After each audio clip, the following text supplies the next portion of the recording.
Saudara-saudara sekalian, hadirin dan hadirat yang berbahagia, alhamdulillah hari ini kita dapat mengikuti solat zuhur berjamaah, diikuti dengan kuliah zuhur.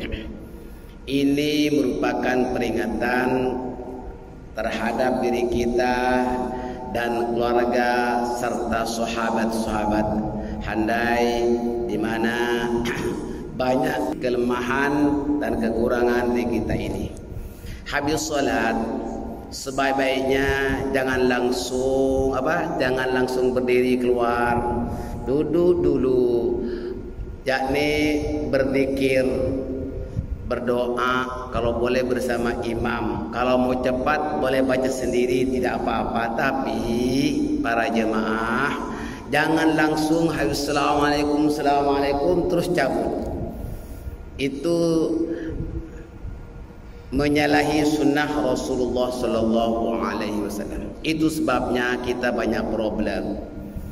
Setelah ini ada lagi problem lain.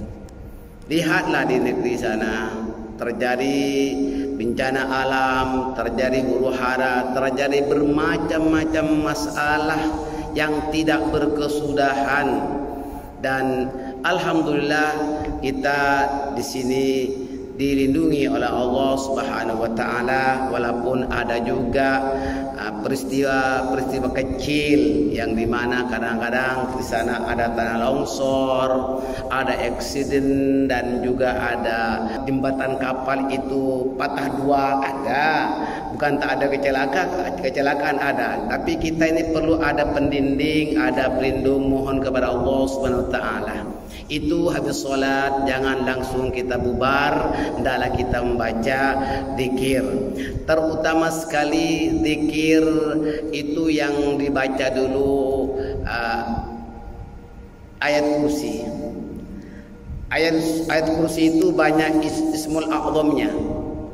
Siapa yang konsisten membaca ayat kursi sesudah solat, maka Allah Ta'ala lindungi dari segala sesuatu yang berbahaya, dan juga disediakan surga terhadapnya. Artinya apa? Allah Ta'ala telah berikan banyak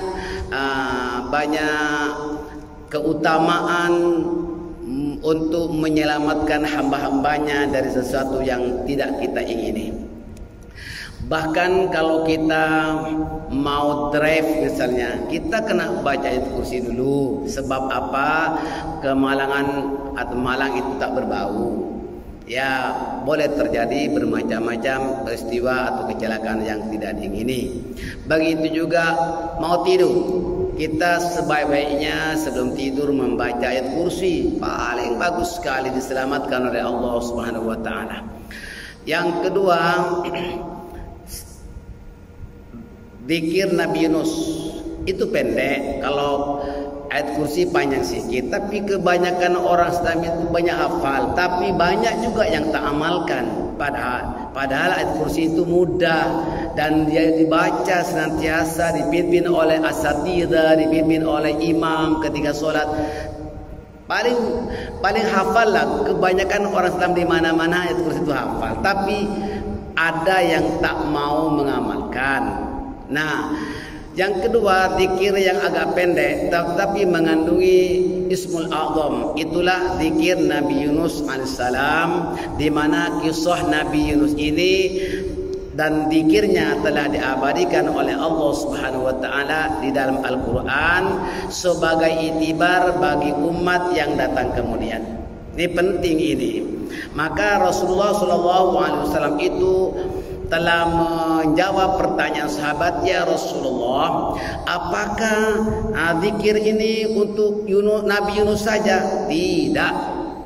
Kau baca betul-betul dalam Al-Quran bahwa Nabi Yunus itu telah diterima taubatnya dan zikirnya. Kan ditanya nih, ya Rasulullah, hal kanat Yunus khassatan am lil mu'minina 'ammah? Faqala Rasulullah sallallahu alaihi wasallam, ala tasma'u qaulallahi ta'ala fastajabna lahu wa najjaynahu minal gham wa kadzalika nunjil mu'minin. Dan artinya apa ya Rasulullah? Apakah doa ini khusus untuk Nabi Yunus saja ataupun juga untuk seluruh kaum mukminin? Maka baginda Rasul menjawab, apakah kamu tidak mendengar firman Allah Azza wa Jal? Maka kami, yakni Allah, mengabulkan doa Yunus dan menyelamatkannya dari kesusahan, dan demikian pula lah kami selamatkan orang-orang mukmin. Maknanya apa? Ini jawaban Nabi itu positif sudah, bahwa doa Nabi Yunus ini bukanlah hanya untuk Nabi Yunus, bahkan untuk orang-orang beriman. Kalau ada kesusahan, ada keresahan, maka baca doa ini. Paling bagus untuk menghilangkan kesusahan, keresahan, kebimbangan dan sebagainya. Doa yang sangat makbul adalah doa Nabi Yunus di antaranya, dan ini nyata dan membuktikan banyak sekali. Saudara, daripada Sa'ad bin Ibnu Malik bahwa Rasulullah SAW menjelaskan berkenaan doa Nabi Yunus ini. Hal adullukum ala ismillahil a'zam alladhi idza du'iya ajaba wa idza su'ila bihi a'ta ad-da'watu allati da'a bihi Yunusu haitsu nada fi dhulumati thalath la ilaha illa anta subhanaka inni kuntu minadh dhalimin. Begini Tuhan, maukah kamu akan aku tunjukkan Ismul A'zam? Apa itu Ismul A'zam? Ismul A'zam adalah nama-nama Allah yang agung. Ya, jika ia digunakan untuk berdoa, maka Allah mengabulkan, dan jika minta Allah memberinya, yaitu doa Nabi Yunus. Ini dari Rasulullah. Maknanya apa? Di dalam zikir Nabi Yunus itu mengandungi Ismul A'zam yang tidak akan ditolak oleh Allah Subhanahu wa taala. Alhamdulillah kalau siap telah Nabi jelaskan demikian, alhamdulillah. Yaitu Nabi Yunus alaihissalam dalam keadaan gelap malam, gelap lautan, dan gelapnya dalam perut ikan, kan dalam dibawa ke 7 samudra Nabi Yunus ini. Nah, setelah itulah di dalam perut ikan Nabi Yunus membaca la ilaha illa anta subhanaka inni kuntu minadh dhalimin. Saya rasa mudah dibaca, dan boleh dikatakan ramai dari kalangan kita kaum muslimin ini hafal zikir Nabi Yunus. Karena banyak tak mengamalkan, mungkin kurang tahu fadilahnya dan kurang konsisten. Apa saja problem? Saya telah memberikan kepada anak muda, di mana anak muda mengadu kepada saya, Pak Ustadz, saya ini sudah 3 kali fail ambil lesen kereta, 3 kali. Ustaz, ada apa amalan yang boleh bagi sama saya? Saya bagi ini, la ilaha illa anta subhanaka inni kuntu minadh dhalimin.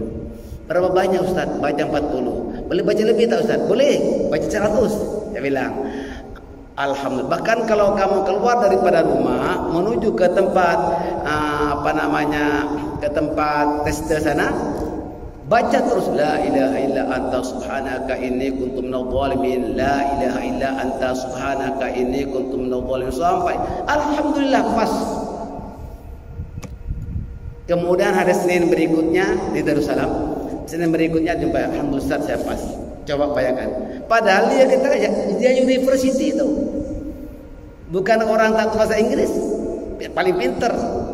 Maka itu ada hikmatnya. Tapas nasib baik anak muda ini jumpa di masjid kepada seorang asatidzah yang mengajar, barangkali ada doa-doa yang bagus itu.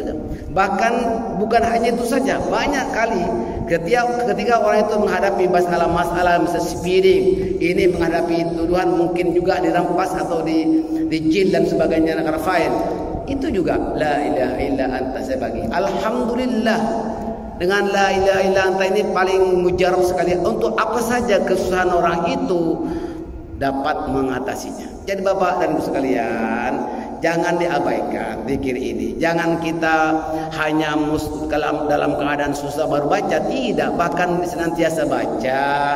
Mudah-mudahan Allah Ta'ala akan menyelamatkan daripada sesuatu yang tidak dikehendaki.